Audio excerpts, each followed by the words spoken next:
Let's talk about strategy. One of the problems that we've had on the right for many years is we've been great at tactics, we've been great at heroics, but we've been extremely light on strategy. And that's very frustrating. And of course, what's also happened is that every time we've been on the verge of a strategic victory, UKIP 2018, Brexit Party, Tory victory, that the deep state has sabotaged it using the protagonists that are involved in those groups. I'm not going to name them, but we all know who I'm talking about. So what we need on the right is a strategy that is pretty much indestructible and impervious to their attacks. So when the far left and the globalists and the deep state try and attack us and undermine us, if the strategy is in place and it's a good strategy, it's going to be very difficult for that to be defeated. And that's where the pledge comes in. The book, The Art of War, in the book, The Art of War, it says this: tactics without strategy is just the sound before defeat. And I think that's very, very true. So we need a strategy if we're going to save this country.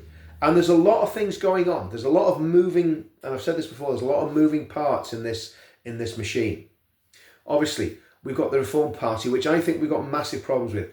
Zia Youssef seems to be trying to tack the party to the left or the centre, which really is the left, because I think what we believe is proper centre grounded, is very, very centrist. It's just everything's gone that far to the left that we seem like we're on the right. My politics haven't changed since 1984. So I've been believing the things I believe now since then, which maybe makes me a bit boring, but it also makes me someone that's got a conviction about what I believe. But the reality is we do need a strategy to get us where we need to go. Like I say, Reform, with Zia Youssef as chairman, big problem. To me, Youssef needs to go and that party needs to democratise for them to have any chance of making lasting change in the country. And they need to stop getting rid of all the good people. I'm on the NEC of UKIP. UKIP has had a resurgence under Nick Tenconi. A lot of work to do, though. A lot of work to do.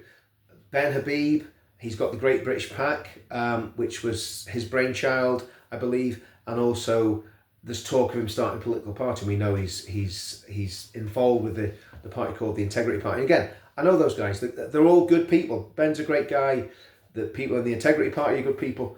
All very, very commendable. We've got the SDP. So there's all these different moving parts. And the question has to be, and of course the right wing of the Tory Party, if that really exists, but they're making the right noises, even though I don't trust Jenrick because of what he did to us whenever he was immigration minister. But we've got Jenrick making the right sort of noises. We've got different people in the Conservative Party making the right sort of noises. So is there a way of pulling all this together? And I believe there is. And I believe it's the pledge. And again, the pledge has been criticised by people that are either acting out of ill will or are genuinely ignorant of what the pledge is, or what the purpose of the pledge is. The pledge is, and I've said this before, the pledge sits above politics, but it's very much what should drive and inform politics. In other words, the ideas within the pledge, the ideology within the pledge, if you like, is there to push politicians and political parties in the right direction. We've got tens of thousands of people signed up to the pledge all over the country. Obviously, I've got the data. I know exactly where they are. We can certainly in marginal seats have a massive, massive effect even now. And again, because obviously I've had a lot of personal issues. Paul Thorpe's had personal issues. The other people involved in the pledge have had lots going on in their lives. It's kind of just sitting there. I mean, to be honest with you, the pledge continues on anyway. It continues to build, but we haven't had a lot of promotion. We haven't had any real events to promote the pledge. So from the point of view of the pledge, that's what it's there for. It's there to guide politicians in the right direction. And if you've signed the pledge, you can then have influence over politicians in your local area, because I can come to you and say, okay, we've got 1,000 people in Belfast, or 2,000 people in London, whatever it is. I'm just, you plucking figures out the air. That's not the accurate figures. But you can go to your local MPs and say, well, we've got this many people in your constituency who have signed up to this document. Do you agree with what's in this document? If you don't, we're not going to vote for you. Simple as that. It's very It's very, very cut and dry. And what it could also be used for, and this is something I'm going to put to the different political parties, but I'm going to put it out there in the ether now, because I might as well. The pledge could also be used to sort the wheat from the chaff. In other words, there's all this thing that Farage was always panicking about, getting far-right people joining his party, and he wouldn't let me join, he wouldn't let Tommy join, he wouldn't let Anne-Marie Waters join, and all the rest of it. And loads of other people wouldn't be able to join the Reform Party because he's so sniffy about everything.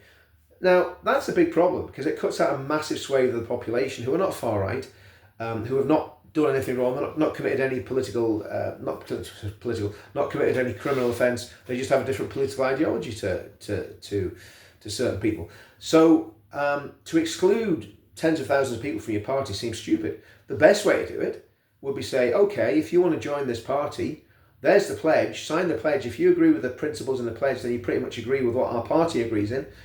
And again, that would mean that it would, and that doesn't have to be just one party. The Conservative Party could do it, Reform could do it, UKIP could do it, whatever Ben forms, if he's forming a political party, all those parties, the SDP, all those parties could get new members to sign the pledge, and even get old members to sign the pledge.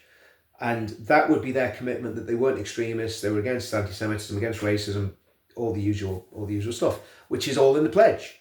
So the pledge is a very, very important, powerful document. Like I said, I've got tens of thousands of people signed up. I'll apologise now. We haven't got as many emails out as we'd like to. And that's normally, people normally have the opposite complaint, that they're getting bombarded with emails. Someone commented they haven't had an email for a while.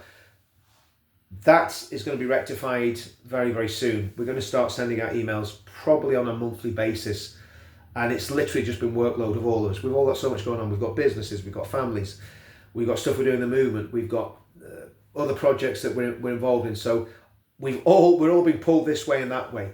And it takes time to write articles. It takes time to, believe it or not, to set up the email system and send the articles out. So we will be sending articles out in the next probably 2 or 3 weeks. And once you get the article, obviously you can share it if you want with friends, share it with other people that might be interested in the pledge. And I think the first article that we're probably going to do will be just a refresher about what the pledge is about and what it's for. And that'll probably be about 2 weeks away from now to get that out into everybody's inboxes. If you haven't signed the pledge, if I could ask you to go to the site, thepledge.org.uk, read the document, read the pledge. There's also another document called the Charter, but you're not signing that. That's just an aspirational document. But the pledge is obviously the main document on the homepage. Read the pledge. If you like it, feel free to sign it. If you don't want to sign it, that's absolutely fine.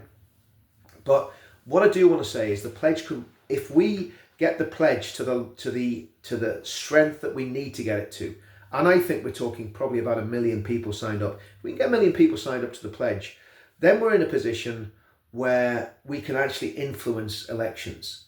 And believe you me, everything in the pledge, if you're on the right of politics in the UK, but you're not, you're a civic nationalist, like most of the people in Tommy's movement are, if you're a civic nationalist, then the pledge is definitely something that you should be signing and sharing with your friends, because that's what it is. It's a charter for civic nationalism. So anyway, enough waffle on that. Do me a favour, if you could, like and subscribe, whichever channel you're watching this on. I'm going to share this across my personal YouTube, and we've got the new channel Counter Media, which is, again, we're going to do that in a very positive way. It's going to be something that's going to be there to promote positivity and unity in the country. We don't want it to be negative. Subscribe to Counter Media, subscribe to the Richard Inman channel, and also we're going to very soon be relaunching the Pledge YouTube channel as well. That'll happen in the next couple of weeks or so. So we're really going to start pushing things on at pace. And like I say, if you haven't subscribed to any of my channels, please do. You can also follow me on Twitter as well, just under Richard Inman. We want to make all this work, and we want to make it work for you and for the country. And remember, that's what this is all about. It's about saving the UK. That's what we're going to do. We're going to save the UK, but we need strategy. And the pledge is a massive part of that strategic plan. There's other parts which I'll talk about in other videos, but the pledge is a very, very important part of that plan. See you all soon.